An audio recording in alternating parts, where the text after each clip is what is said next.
Hello guys, welcome back to our channel. So పెద్ద trailer అయితే వచ్చేసింది. ఎప్పటి నుంచో వెయిట్ చేస్తున్నాం ఈ ట్రైలర్ కోసం, అండ్ మెయిన్లీ మూవీ రిలీజ్ కోసం. బికాస్ మన టీఎఫ్ఐ ఎలాంటి సిచ్యువేషన్ లో ఉందో తెలుసు కదా. ఆఫ్టర్ సంక్రాంతి ఒక్కటంటే ఒక్క హిట్ లేదు. మధ్యలో కొన్ని మూవీస్ కి యావరేజ్ టాక్ వచ్చినా కూడా అంత రికగ్నైజ్డ్ మూవీస్ అయితే ఏమీ లేవు. సో అందుకే టోటల్ టీఎఫ్ఐ పెద్ద మూవీ కోసం ఎదురు చూస్తుంది, అండ్ ఈ మూవీ హిట్ అవ్వాలని కూడా కోరుకుంటుంది. సో ఇంకా ట్రైలర్ ఎలా అనిపించింది అంటే బాగుంది అంతే. అంటే మరీ వావ్ అనే అంత రేంజ్ లో లేదు, అలానే మరీ వరస్ట్ గా కూడా లేదు. Maybe because the story of పెద్ద ఇస్ మోర్ గ్రౌండెడ్. అంటే మనకి ఆ వావ్ ఫీలింగ్ మూవీ నెరేషన్ తో పాటు ఆ స్టోరీతో కనెక్ట్ అయిన తర్వాత వస్తుందేమో అనిపిస్తుంది. ఎందుకంటే ట్రైలర్ లో కొన్ని ఇంట్రెస్టింగ్ పాయింట్స్ ఉన్నాయి. అవి చూస్తుంటే ఓకే, బుచ్చిబాబు గారు సంథింగ్ ఏదో చెప్తున్నారని అర్థమవుతుంది. రామ్ చరణ్ గారు అయితే మామూలుగా లేదు ఆయన ట్రాన్స్ఫర్మేషన్. అసలు రెజ్లర్ గా బాడీని బిల్డ్ చేయడం అంటే మామూలు విషయం కాదు. బట్ రియల్లీ ఆయన లుక్ అండ్ కొన్ని షార్ట్స్ అండ్ ఎక్స్ప్రెషన్స్ అవి చాలా బాగా అనిపించాయి. అందరూ అంటున్నట్టుగానే డబ్బింగ్ కొంచెం తేడా కొట్టింది. బోమన్ ఇరానీ గారిది అండ్ ఈవెన్ జాహ్నవి కపూర్ గారి డైలాగ్స్ కూడా ఒక 2-3 సార్లు వింటేనే అర్థమవుతుంది. మీకు కూడా అలానే అనిపించిందా? సో ఇంకా జాహ్నవి కపూర్ గారి గురించి మాట్లాడుకుంటే ఏమో భయ్యా, నాకైతే దేవరా వైబ్స్ కొడుతున్నాయి. పెద్ద కొత్తగా ఏం అనిపించట్లే. జస్ట్ గ్లామర్ కోసం అట్రాక్ట్ చేయడానికి మాత్రమే తన క్యారెక్టర్ ఉందా, లేదా స్టోరీతో ఏమైనా కనెక్ట్ అయి ఉంటుందా అనేది మరి చూద్దాం. బేసిక్ గా తన క్యారెక్టర్ రావు రమేష్ గారు చేస్తున్న ఒక ఎమ్మెల్యే కూతురు, అండ్ ఈ ఊర్లో ఆ పార్టీ క్యాన్వాసింగ్ అదంతా జాహ్నవి కపూరే చూసుకుంటుంది. మరి ఇందులో ఏమైనా ట్విస్ట్ లాంటిది ఉంటే బాగుంటుంది, లేదు just go with the flow అన్నట్టుంటే మాత్రం వేస్టే.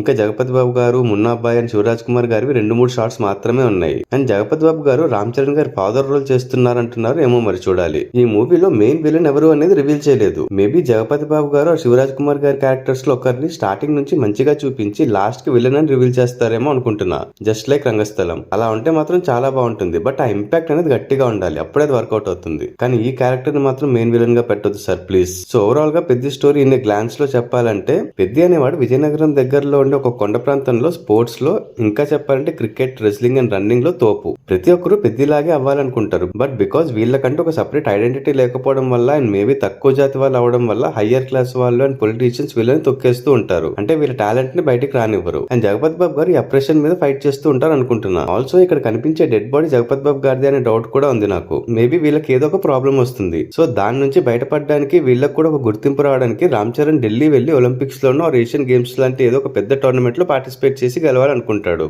బట్ అక్కడ కూడా చాలా ఇష్యూస్ ఫేస్ చేస్తాడు. కానీ హీరో కాబట్టి, ఇది మూవీ కాబట్టి పెద్ద అనుకున్నది సాధిస్తాడు. అండ్ ఇందులో క్రాస్ ఓవర్ అథ్లీట్ అని ఏదో కొత్తగా పెట్టారు, చూడాలి అది ఎలా ఉంటుందో. ఆల్సో లాస్ట్ లో పెద్ద బ్యాక్ ఆన్ హిస్ ఫీట్ అని ఒక డైలాగ్ ఉంటుంది. అంటే ఇందులో కూడా కటింగ్ సీన్ ఏదైనా ఉంటుందా? బయట వినిపించే రూమర్ ఏంటంటే పారా ఒలింపిక్స్ లో సెలెక్ట్ అవ్వడం కోసం పెద్ద తన లెగ్స్ ని తనే కట్ చేసుకుంటాడు అని. ఓకే, ఇప్పుడే కంక్లూజన్స్ ఏం వద్దు, June 3 కి చూసుకుందాం. ఆల్సో లాస్ట్ కి వచ్చి ఆ ట్రాన్స్ఫర్మేషన్ షాట్ అండ్ మధ్యలో వచ్చి ఒక స్విచ్ ఇట్ షాట్స్ కూడా బాగున్నాయి. సినిమాటోగ్రఫీ ఇస్ ఓకే, బాగుంది. BGM is good. Every craft over the top ఏం లేవు, అన్ని ఓకే నార్మల్ వైబ్సే ఇచ్చాయి నాకైతే. స్టోరీ కూడా అంత కొత్తదేం కాదు, but narration and screen play is important. చూసుకుంటే మనకి రంగస్థలం స్టోరీ కూడా కొత్తగా ఏమి ఉండదు, జనరల్ రొటీన్ స్టోరీనే. కానీ స్క్రీన్ ప్లే అండ్ అందులో ఎమోషన్స్ చాలా బాగా వర్కౌట్ అవుతాయి. అండ్ ఇందులో కూడా ఎమోషన్స్ వర్కౌట్ అవ్వాలి, అదే ఇంపార్టెంట్ ఈ మూవీకి. సో అది guys, that is my opinion on పెద్ద ట్రైలర్. మీకు ఎలా అనిపించింది ఈ ట్రైలర్ కామెంట్స్ లో చెప్పండి. అండ్ మన ఛానల్ ని సబ్స్క్రైబ్ చేసుకుని నోటిఫికేషన్స్ ఆన్ లో పెట్టుకోండి. ఈ వీడియో మీకు నచ్చినట్టయితే లైక్ చేసి మీ ఫ్రెండ్స్ అండ్ ఫ్యామిలీ మెంబర్స్ కి షేర్ చేయండి. Also follow us on Facebook and Instagram. Thanks for watching. See in the next video. Adios.